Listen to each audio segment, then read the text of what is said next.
Baik, terima kasih untuk kesempatannya. Di sini saya Robinson Rigi sebagai moderator. Baik, saya akan membuka presentasi kami pertama kali, di mana presentasi kami hari ini mengenai tentang pencemaran air. Nah, mungkin saya persilahkan kepada pemateri untuk membawakan materi selanjutnya. Baik, yang pertama kita masuk pada pengertian pencemaran air. Pencemaran air merupakan kondisi di mana air di sungai, di danau, di laut maupun air tanah tercemar oleh zat-zat berbahaya, misalnya limbah, bahan kimia maupun mikroorganisme, sehingga menurunnya kualitas air dan air tersebut tidak layak untuk digunakan.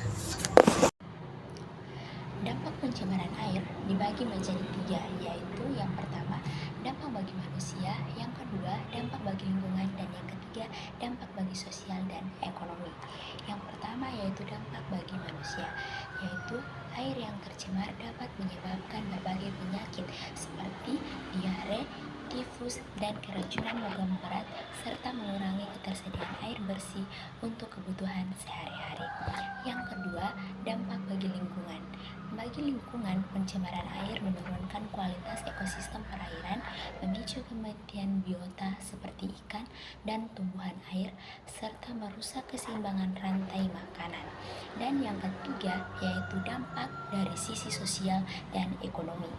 Pencemaran air menyebabkan penurunan hasil pertanian dan perikanan, meningkatkan biaya pengolahan air bersih, serta menimbulkan konflik sosial akibat keterbatasan sumber air yang layak. Yang berikut adalah solusi dari pencemaran air. Solusi dari pencemaran air dibagi menjadi 2, yaitu yang pertama untuk individu dan yang kedua untuk pemerintah. Untuk individu, kita tidak boleh membuang sampah sembarangan karena dapat mengakibatkan pencemaran pada sungai, parit atau selokan, dan lain sebagainya. Oleh karena itu, kita harus membuang sampah pada tempatnya.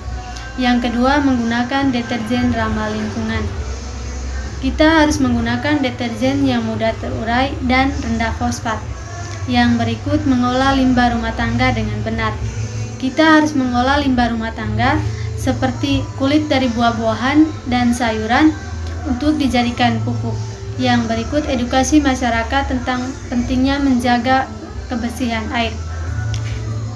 Sebagai individu, kita harus memberitahukan kepada masyarakat dampak dari membuang sampah sembarangan yang dapat mengakibatkan pencemaran pada sungai, parit atau selokan, dan lain sebagainya.